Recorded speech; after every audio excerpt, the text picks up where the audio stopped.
Hello guys, welcome to all of you in this video. स्वागत है आप सभी का इस वीडियो में। और आज की इस वीडियो में बहुत ही इंपॉर्टेंट पॉइंट के बारे में डिस्कस करने जा रहे हैं, जो कि आपका अंडर ग्रेजुएट कोर्सेज से रिलेटेड है। और अंडर ग्रेजुएट कोर्सेज से अभी आपको बता दें कि पीयू में अभी जो जिस तरीके से अभी एडमिशन का जो प्रोसेस कंप्लीट हुआ, इस बार का तो एडमिशन का प्रोसेस बहुत ही लचीला था एडमिशन का प्रोसेस। और एडमिशन के प्रोसेस में कई सारे मेरिट वाले स्टूडेंट्स को भी मौका मिला, कई सारे नॉन मेरिट स्टूडेंट्स को भी मौका मिला। मतलब एक कॉमन तरीके से सिस्टम चला, जिस सिस्टम में कई सारे डिमेरिट भी हुए, कितना सारा एडमिशन में प्रॉब्लम हुआ। मेरिट वाले कई सारे स्टूडेंट्स को पीछे चल के मौका मिला, तो अच्छे परसेंटेज वालों को आगे चल के मौका मिला। इस प्रकार के कई सारे प्रॉब्लम हुए, क्योंकि इस बार एंट्रेंस के एग्जामिनेशंस के पैटर्न को जो प्रोसीजर था उसको फॉलो नहीं किया गया। इसके कारण इतना सारा प्रॉब्लम आपको फेस करना पड़ा। लेकिन आज फाइनली पेपर में बहुत सारे अपडेट आ चुके हैं आपसे रिलेटेड, और ये जो अपडेट है ये आपको बहुत ही ज़्यादा इफेक्ट करेगा, चाहे वो अंडर ग्रेजुएट के कोर्स हो। अभी तो फाइनली जो डिस्कशन अभी आज का है वो अंडर ग्रेजुएट के कोर्सेज के लिए है, पोस्ट ग्रेजुएट के बारे में भी डिस्कशन नहीं है। तो अंडर ग्रेजुएट के कोर्सेज में अभी आपका एडमिशन हुआ है, ये बहुत ही ज़्यादा इफेक्ट करेगा आपको। लेकिन क्या सारा आज जो अपडेट आया है अंडर ग्रेजुएट के कोर्सेज के, वो सारे अपडेट के बारे में जानेंगे।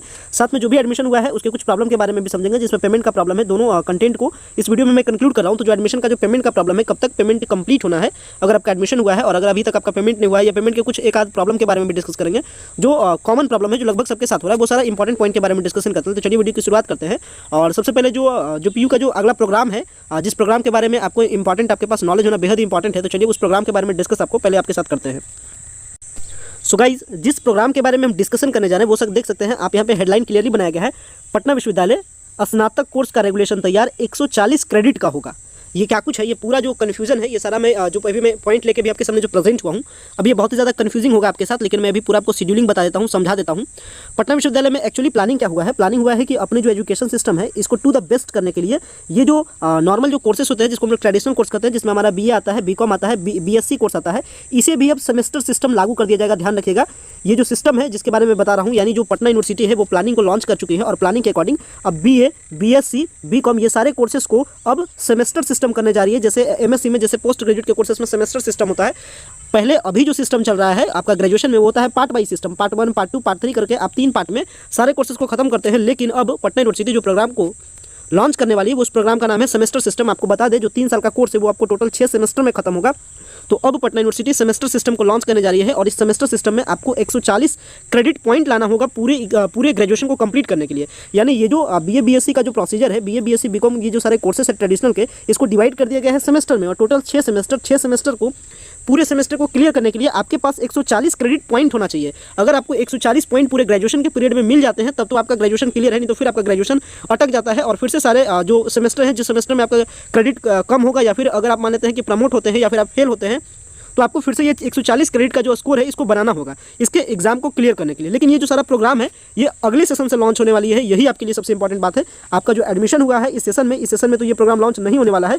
लेकिन इस सेशन में जिनका भी एडमिशन हुआ है वो जरा सा भी परेशान नहीं होंगे, क्योंकि आपके लिए बहुत ही अच्छा अपडेट है, और इसमें बहुत सारा चेंजिंग होने वाला है, जो कि आपको और भी ज़्यादा निखारता है, आपके इंटेलिजेंसी को बढ़ाता है। और इसमें क्या कुछ इंपॉर्टेंट पॉइंट है, अभी मैं इंपॉर्टेंट पॉइंट के बारे में डिस्कस कर रहा हूं। और जिनको भी अच्छा ऑनर्स वगैरह नहीं मिला होगा, मे भी आगे चल के चेंज भी कर सकते हैं, लेकिन क्या कुछ ये इंपॉर्टेंट पॉइंट है, इसलिए थोड़ा सा बताना इंपॉर्टेंट हो गया था। ये पटना विश्वविद्यालय का जो प्रोग्राम है, और आपको बता दें कि 18 जनवरी को पटना यूनिवर्सिटी में जो सीनेट है, जो सारे कमिटी मेंबर है पटना यूनिवर्सिटी का, उनका डिस्कशन है, उनका मीटिंग है। और ये मीटिंग मेरे लिए भी, आपके लिए भी, और जो भी पटना यूनिवर्सिटी के तमाम स्टूडेंट हैं उनके लिए बहुत ही ज़्यादा हाईली इफेक्टिव होगा। तो क्या सारा आपको इफेक्ट डालेगा वो आगे आने वाले टाइम में हम आपको बताएंगे। लेकिन अभी ये जो प्रोग्राम लॉन्च कर दिया गया है, इसका जो इंपॉर्टेंट पॉइंट है वो फटाफट आपको इंपॉर्टेंट पॉइंट आपको बता देते हैं। तो यहाँ बताया गया ये जो सारा इन्फॉर्मेशन है, इसमें बताया गया है कि अब पटना विश्वविद्यालय में जो स्नातक के कोर्सेस है उसमें अब सेमेस्टर वाइज का प्रोग्राम लॉन्च कर दिया जाएगा। सेमेस्टर टोटल 6 सेमेस्टर होगा, आपको बता दें।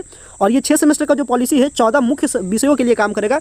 14 मुख्य सब्जेक्ट करने का मतलब जो ऑनर्स होता है उसमें काम करेगा। और आपको बता दें कि इसके अलावा जो आपका वैकल्पिक कोर्स होता है, कंपल्सरी कोर्स होता है, उसमें भी सेमेस्टर वाइज का प्रोग्राम लागू किया जाएगा। मेनली अभी बात आपको ध्यान रखना है कि सारे जो आपके जो ऑनर्स होंगे उसको 6 सेमेस्टर में बांटा जाएगा, और 6 सेमेस्टर को क्लियर करने के लिए आपको पॉइंट वाइज का सिस्टम होगा। आपको बता दें कि जो क्रेडिट का जो सिस्टम है, 140 पॉइंट जो लाना है आपको एग्जाम को क्लियर करने के लिए, उसमें क्या कुछ इंपॉर्टेंट है यहाँ ध्यान दीजिएगा। तो देख सकते हैं आप कॉर्नर साइड पर यहाँ बताया गया है कि 6 सेमेस्टर में है, और इसमें जो 6 सेमेस्टर है उसमें 140 क्रेडिट पॉइंट मिलेंगे। आपको बता दें, पहला सेमेस्टर आप क्लियर कीजिएगा तो 20 पॉइंट आपको मिलेगा, दूसरा क्लियर कीजिएगा तो फिर से 20 क्रेडिट होगा, यानी 20-20 40, तीसरा चौथा क्लियर कीजिएगा तो 26-26 पॉइंट का आपका क्रेडिट होगा, और पांचवा और छठा में आपका 24-24 पॉइंट का क्रेडिट होगा। इतना आपको मिनिमम पॉइंट चाहिए आपके ऑनर्स को क्लियर करने के लिए। कहने का मतलब है कि total 6 semester, first, second, third, fourth and fifth and six, ये सेमेस्टर आपका 20 पॉइंट का, सेकंड भी आपका 20 पॉइंट का, थर्ड सेमेस्टर आपका 26 पॉइंट का, चौथा सेमेस्टर भी आपका 26 पॉइंट का, और इसके बाद जो आपका जो 5वां और चौथा सेमेस्टर है वो आपका होगा 24 पॉइंट का। ध्यान रखिएगा, अगर आप टोटल सबको ऐड कीजिएगा 24, 26, 26, 20, तो आपको रिजल्टेंट मिलेगा 140 क्रेडिट, यानी 140 क्रेडिट पॉइंट चाहिए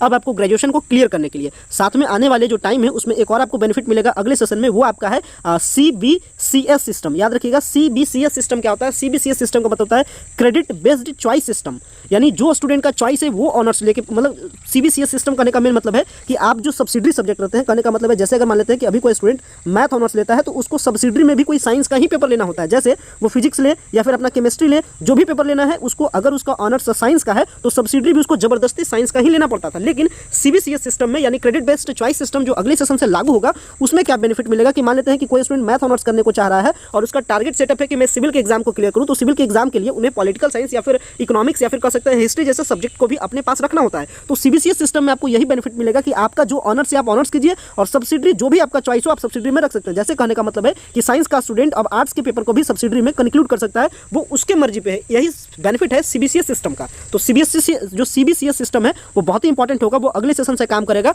और ये कह सकते हैं कि मेरे लिए भी बदनसीबी है, आपके लिए भी बदनसीबी है कि पटना विश्वविद्यालय में अभी हम लोग एडमिशन ले चुके हैं और एडमिशन लेने के टाइम ये CBCS सिस्टम नहीं था, जिसका बेनिफिट मुझे भी नहीं मिल सका, आपको भी नहीं मिल सका। लेकिन जो आपके छोटे भाई बहन है या फिर जो अगर मान लेते हैं जिनका एडमिशन अभी इस पीरियड में नहीं हो पाया है, उनको CBCS सिस्टम का बेनिफिट आगे आने वाले टाइम में मिलेंगे। लेकिन इस बात का भी ध्यान रखिएगा कि अगले साल, यानी जो कह सकते हैं अभी जो आपका एडमिशन हुआ है 21 to 24 सेशन में, इसमें तो CBCS सिस्टम वगैरह काम नहीं किया, एडमिशन का प्रोसेस भी थोड़ा सा लचीला था। लेकिन आगे आने वाले टाइम में, यानी 22 से 25 वाले जो सेशन होगा, उसमें एडमिशन का प्रोसेस एंट्रेंस ही होगा। और एंट्रेंस का प्रोसेस और ये जो सारा जो सारे नियम, जो रूल्स एंड रेगुलेशंस को अप्लाई किया जाएगा, तो एडमिशन लेना थोड़ा सा और टफ होगा। तो अभी से ही एडमिशन के प्रोसीजर के प्रिपरेशन के लिए जो आपके छोटे भाई बहन होंगे, या मान लेते हैं कि अगर आपका मनपसंद ऑनर्स वगैरह नहीं मिला है और अगर आप चाहते हैं कि थोड़ा सा टेकअप करें, थोड़ा सा पिकअप करके इस ऑनर्स को छोड़ करके अगले साल फिर से मैं दूसरे ऑनर्स में फिट हो जाऊँ, दूसरे ऑनर्स में मैं अपना चॉइस बना लूँ, इस सिस्टम को छोड़ करके, इस एडमिशन को छोड़ करके, तो आगे आने वाले टाइम में जो पूरा एडमिशन का जो प्रोसीजर होगा उसमें फुल सपोर्ट के साथ हम लोग अभी से ही प्रिपेयर होंगे। यानी जो अगर आपके मान लेते हैं कि आपके अगर छोटे भाई बहन है या फिर जो कह सकते हैं जो इंटरमीडिएट का जो पूरा स्ट्रक्चर होता है, जिसके बेसिस पे एंट्रेंस एग्जामिनेशन का जो प्रोसेस कंप्लीट होता है पटना विश्वविद्यालय में,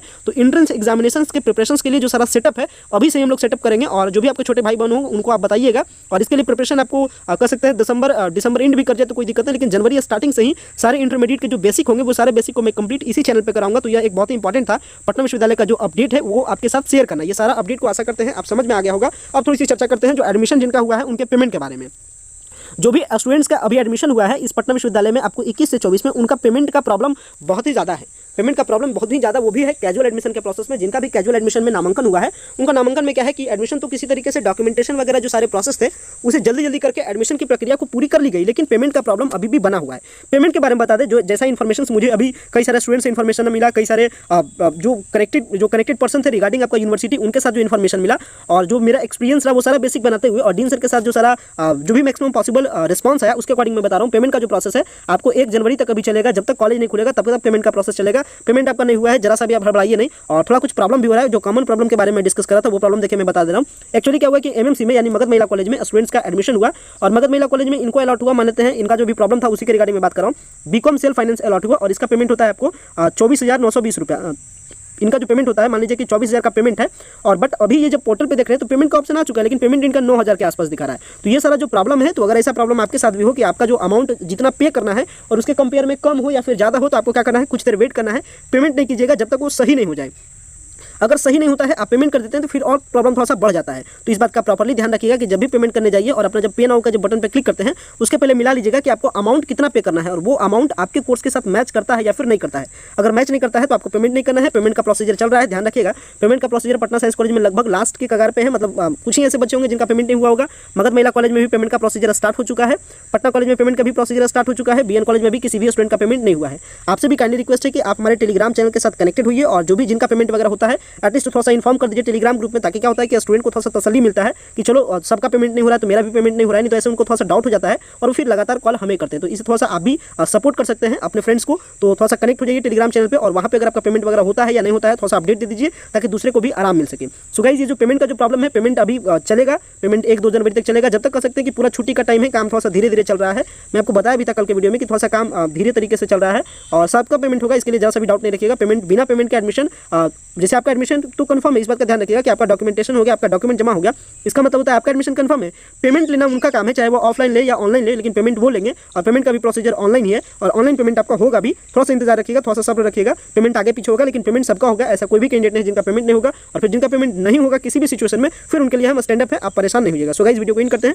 वीडियो देखने के लिए बेहद ही धन्यवाद एंड प्लीज आशा करते हैं जो सारा आगे साल का जो सिस्टम है पटना विश्वविद्यालय का वो आपको समझ में आ गया होगा। और अगर आपके छोटे भाई बहन होंगे या फिर अगर आप मानते हैं कि ऑनर्स वगैरह सही से चॉइस का नहीं मिला है और अगर आगे आप भी प्लानिंग कर रहे होंगे तो फिर जैसा होगा आप हमें बताइएगा, उसके लिए हम लोग पूरे प्रोग्रामिंग के साथ आगे आने वाले टाइम में प्रिपरेशन करेंगे। सो गाइस वीडियो को इन करते हैं, वीडियो देखने के लिए बेहद ही धन्यवाद। Thanks for watching this important video.